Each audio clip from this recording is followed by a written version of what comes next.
우리 표부터 한번 다시 가보도록 하겠습니다. 우리의 표가 무엇이었습니까? 주님과 함께 한 걸음.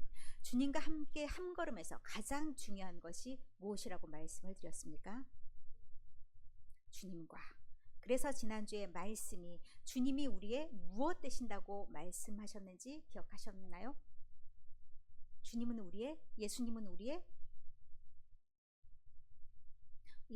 우리의 기억이 안 나시면 제가 늘 새롭게 말을 해도 될 것 같습니다. 예수님은 우리의 참 포도나무, 그리고 가지 되신 예수님이라고 말씀을 드렸습니다. 우리는 뭐예요? 우리는 예수님의 가지입니다.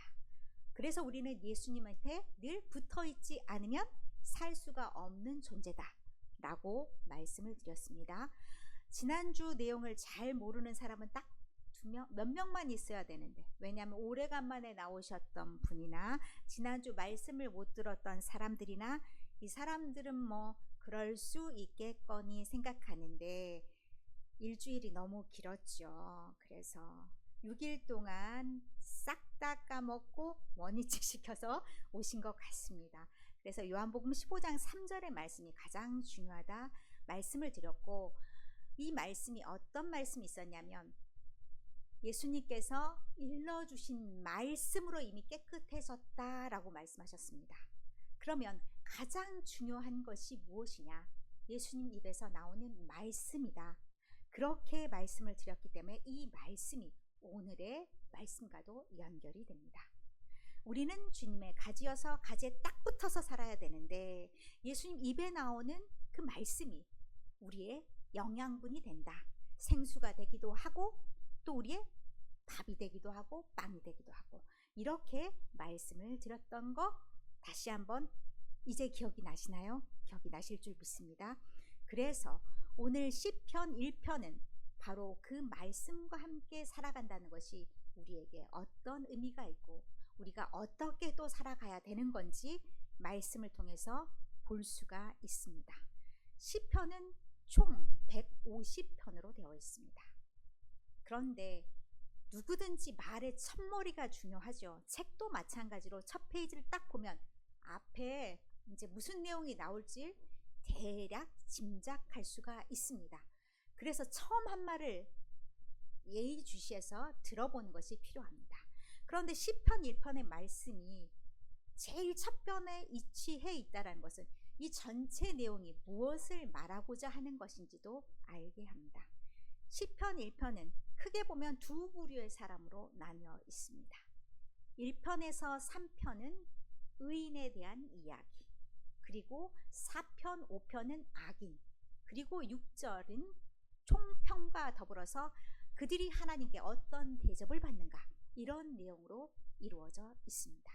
그런데 여러분이 시편 1편을 보면서 혹시 눈여겨보셨을지 모르겠지만 복 있는 사람은 하고 시작하죠. 그것은 흔히 말하는 한 사람을 나타냅니다. 이것을 다른 표현으로 행복하다, 어떠어떠한 사람은 이렇게 표현할 수도 있습니다. 또는 행복하라 이렇게 말할 수도 있습니다. 그래서 오늘 말씀의 제목을 행복하다, 말씀을 붙잡는 자, 이렇게 제목을 붙였습니다. 행복한 상태, 여러분이 가장 추구하는 것이 행복이지 않습니까? 요즘의 삶의 의미가 뭐냐? 무엇이 가장 좋냐? 행복하고 싶어요. 그 행복의 내용이 다양하죠. 그런데 행복하다라고 말하면서 이러이러한 사람이 행복하다라고 첫 시작을 들려주십니다. 그럼 너네 행복하고 싶지? 행복하려면 이래야 해 하고 가이드라인을 제시해 주시는 겁니다. 복 있는 사람은 하고 등장하는 모든 뒤에 있는 사람들이 이상하게도 뒤에 들이붙습니다. 한 사람이 아니라는 겁니다. 많은 사람들이 그렇게 쫓아다닌다는 겁니다. 누가? 악인들이, 누가? 죄인들이, 누가? 오만한 자들이. 그러면 이 행복한 사람의 눈으로 봤을 때 자기와 같은 사람이 많겠습니까? 아니면 대다수가 다른 사람들이겠습니까? 다른 사람들이죠. 그러면 행복한 사람들이 진짜 행복을 느끼기도 사실은 좀 어려울 수도 있겠다, 이런 생각을 하게 됩니다. 예수님은 아마도 이런 상황들을 잘 파악하셨던 것 같습니다. 마태복음 10장 16절의 말씀에 보면 이 제자들을 파송하면서 12제자를 다 세우셨어요. 그리고 그들을 세상 가운데로 보내면서 하신 말씀이 있습니다. 마치 내가 너희를 보냄이 양을 미리 가운데로 보냄과 같다 말씀하셨습니다. 그러면 양이 살아가기에 세상은 어떻다는 겁니까? 너무나 어렵고 힘들고 시시각각 위험이 도사리고 있는, 목숨마저도 부지하기 어려운 그런 곳이라는 말씀을 하고 있습니다. 결코 호락호락하지 않다라는 것, 여러분의 삶 가운데서도 많이 느끼시죠? 여러분이 매일매일 나는 행복하다, 나는 행복하다, 나는 행복한 사람이다, 이렇게 느끼시는 분들이 많이 계시죠? 웃으시는 거 보니까 사실 그것이 쉽지는 않은 것 같습니다. 예수님께서 그렇게 말씀하셨습니다. 그런 삶을 살아갈 때 지혜롭지 않으면, 순결하지 않으면 이 삶을 그렇게 살아갈 수가 없다라고 말씀하십니다. 그러니까 바람 따라, 분위기 따라 다들 그렇게 살아, 이렇게 하다 보면 결코 우리가 그 길로 가지 못한다는 말입니다. 그렇다면 우리는 어디에서 지혜를 배워야 할까요?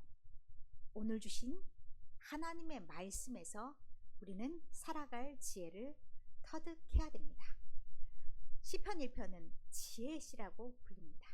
우리에게 지혜를 주는 시. 모든 사람 앞에 두 길이 놓여 있다고 말씀합니다. 의인의 길과 악인의 길, 그리고 너희는 어떤 길을 선택할래? 하고 길을 제시합니다. 그런데 그 길의 끝은 완전히 달라진다고 말씀합니다. 우리가 시작을 아까도 보았듯이 행복한 사람으로, 복 있는 사람으로 시작합니다. 그리고 의인이 가지 말아야 할 길을 제시합니다. 의인이 가지 말아야 할 길은 악인들의 꾀를 따르지 말 것. 악인들이 살아가는 것이 굉장히 지혜롭게 보입니다. 우리가 흔히 약삭빠르다 라고 말하죠. 악인들의 꾀라고 말하는 것은 참 지혜랑은 거리가 있습니다. 그것은 약삭빠름, 자기의 유익을 위한 것, 이런 지혜를 꾀라고 말합니다. 악인들의 꾀를 따라가지 말아라 라고 말했는데 이게 걷는다라는 표현과 똑같습니다. 악인들을 따라가다 보면 저절로 그 길로 가. 조심해. 두 번째는 누구의 길을 조심하라 라고 말하냐면 죄인들의 길에 서지 말아라 라고 말합니다. 우리가 잠깐 멈춰 있는데, 잠깐 멈춰 있을 때 많은 시간을 보내게 되죠. 잠깐 멈추면서 이것저것을 보게 되는데 그 풍경이 좋지가 않다는 겁니다. 그렇기 때문에 나도 모르게 잘못된 길로, 잘못된 길에 서 있을 수 있다는 겁니다.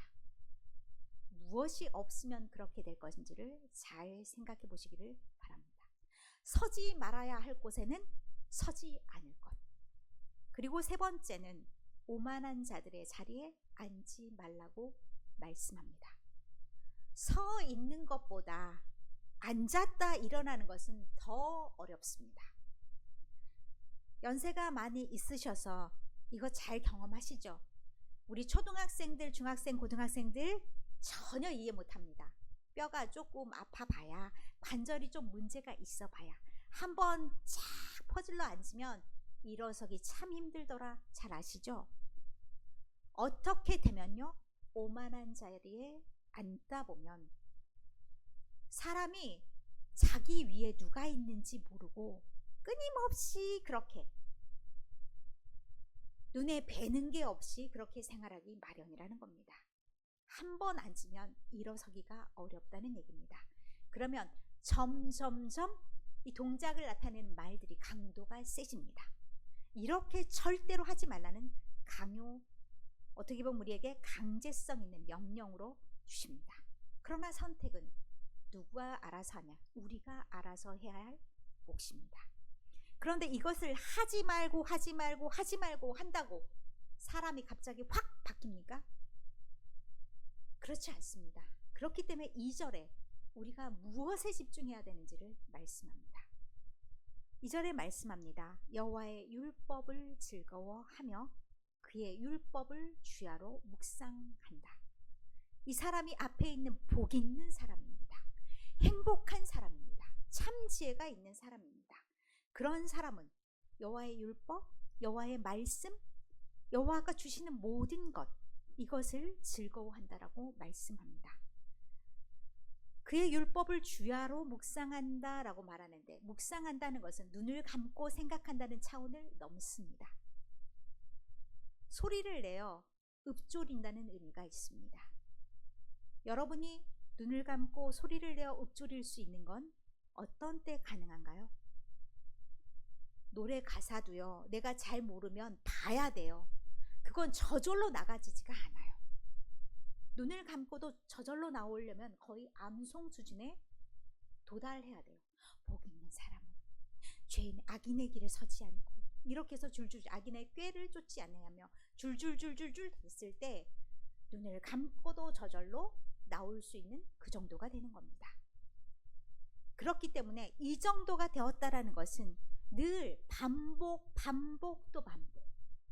그래서 외우다시피 됐다, 외웠다, 이렇게 됐을 때 주야로 묵상한다는 표현이 나옵니다.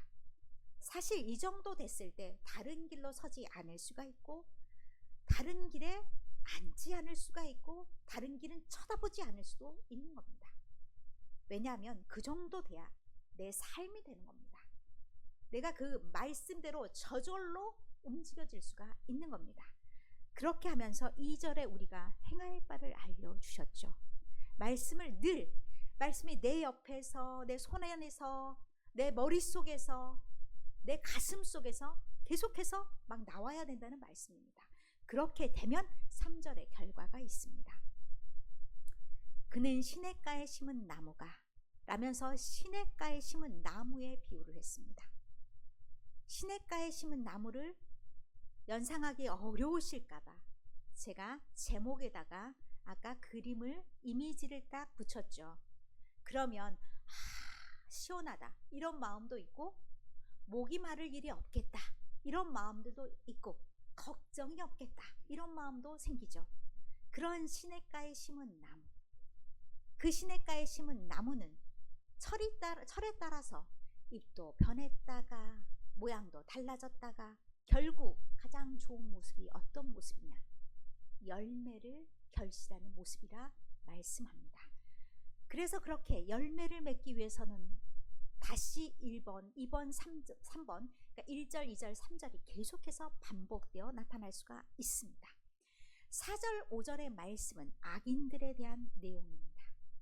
악인들은 어떠한가? 사실 이 악인들에 대해서 말하는 것도 악인들한테 들으라는 얘기가 아닙니다. 따지고 보면 악인들은 이렇게 살지 누구한테 들으라는 얘기입니까?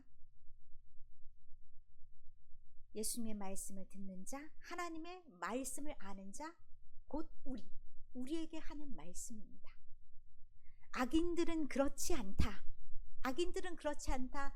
뒤로부터 거슬러 올라가면 악인들은 애시당초 열매 맺을 것이 없어. 열매 맺을 것도 없고 사시사철 변화도 없고, 그들은 맨날 있는 장소가 악인들의 꾀를 따라가 죄인들의 길에 서 있어 오만한 자의 자리에 앉아 있어. 그런 사람들은 싸그리 다 멸망할 자들이라는 것을 말씀하는데, 참으로 재미있는 표현을 썼습니다. 여러분, 농사를 지으니까 겨가 무엇인지는 아시죠? 곡식의 껍질이지 않습니까? 곡식의 껍질도 나름은 쓸모가 있을 때가 있긴 하겠죠. 그런데 그 앞에 바람에 나는 겨라고 말씀했습니다. 바람이 불면 훅하니 날아가는 겨. 소용이 있습니까? 아무짝에도 쓸모없다. 그것은 버리워질 것뿐이다. 이런 비유를 하고 있는 겁니다. 그러면 강력한 비유가 두 가지가 있습니다. 시냇가에 심은 나무, 그리고 바람에 나는 겨. 이 두 가지를 완전 대조시키면서 자, 누구에게 말한다고요? 우리에게 말합니다. 너희는 무엇으로 살래? 무엇이 될래? 이렇게 말씀하고 있는 거죠. 푹 불면 날아가는 겨가 되고 싶어?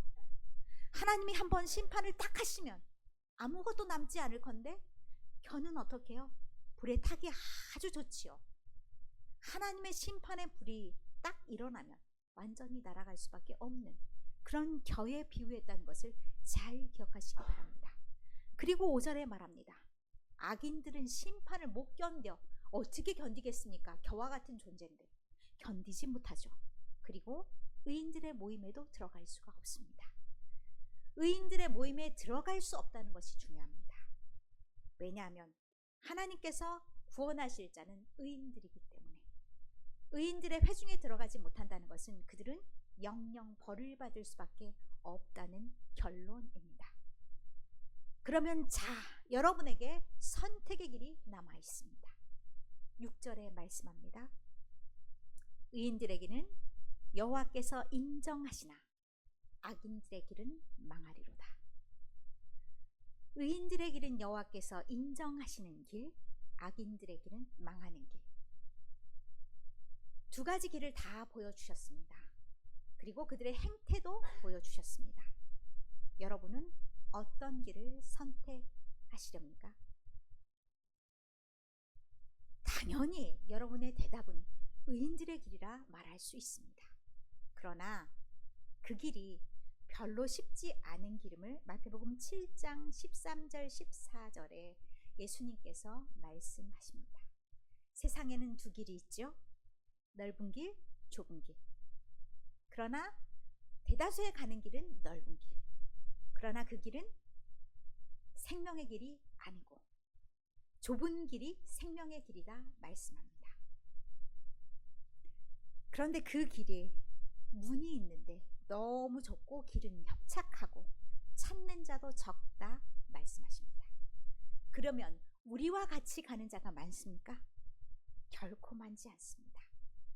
그래서 소수이기 때문에 복 있는 사람이라는 단수, 한 명을 지칭하는 말을 썼습니다.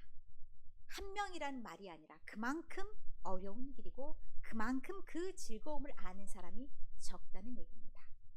다수, 99%가 가는 길일 수도 있습니다.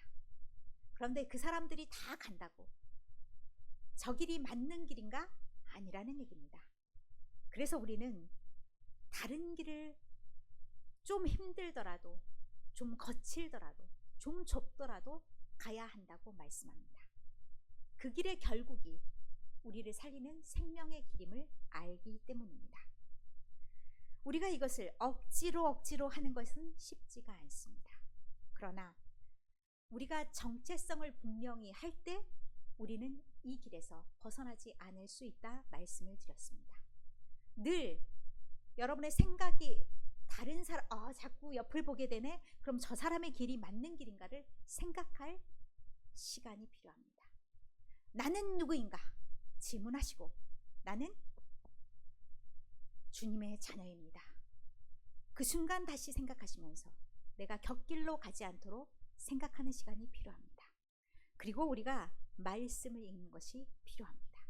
왜냐하면 말씀을 딱 보다 보면 복 있는 사람, 악인들 하면서 악인들한테 들으라고 4절 5절 말씀하는 것 같은데 결국 누구한테 향하는 말씀입니까? 믿는 우리에게 향하는 말씀입니다. 악인들이 이렇게 되는데 굳이 악인들의 길로 가겠냐? 지금 잘 나가 보이는다고 해서 그 길이 좋은 길인 줄 아느냐? 그렇지 않다. 세상의 끝은 있다. 심판의 그날에 너희는 어디 앞에 서 있을래? 이렇게 질문하는 말씀이 생각나야 됩니다. 그렇기 위해서 우리는 늘 말씀과 가까이 해야 됩니다. 말씀과 가까이 할 때 우리가 누구인지를 다시 확인할 수가 있는 겁니다. 그렇기 때문에 2026년 우리의 표어 주님과 함께 한 걸음 그대로 살아내기 위해서는 우리의 실천이 말씀을 읽는 것이 되어야 됩니다. 자, 우리 이제부터라도 한번 시작해 봅시다. 하루에 한 장? 목표가 너무 커요. 나는 좀 힘들어요. 그러면 이런 표시들이 있잖아요. 이렇게 보면 성경을 보면요. 한달락의 표시들이 있습니다. 여기서부터 여기까지. 그래, 오늘은 여기까지라도 읽자. 그러면 표시는 어떻게 해요? 그 장이 끝날 때 표시하면 돼요. 내가 가장 시간 내기가 그리고 마음을 먹기가 좋은 시간, 그 시간을 정하셔서 나는 새벽에 머리가 가장 말똥말똥해. 그러면 새벽에, 나는 새벽에 정신을 못 차려. 그냥 비몽사몽으로 학교도 가고 비몽사몽으로 그냥 도착해보니 여기가 학교, 여기가 직장, 이런 사람은 아침에 읽지 마시고 나는 하루를 마감하면서 오늘 하루를 돌아보는 시간에 하나님 말씀을 읽기를 원해. 그럼 저녁 시간, 각자 원하는 시간들이 다를 수 있습니다. 그 시간에 하루 한 장, 안 되면 하루 한 절이라도 말씀과 가까이 하면서 내 자리를 확인하는 시간을 가지시기를 바랍니다. 그렇게 될 때 여러분의 삶이 주님과 함께 걷는 걸음이 될 줄 믿습니다. 주님과 함께 한 걸음, 그렇게 1년을 살아내면서 생명의 삶으로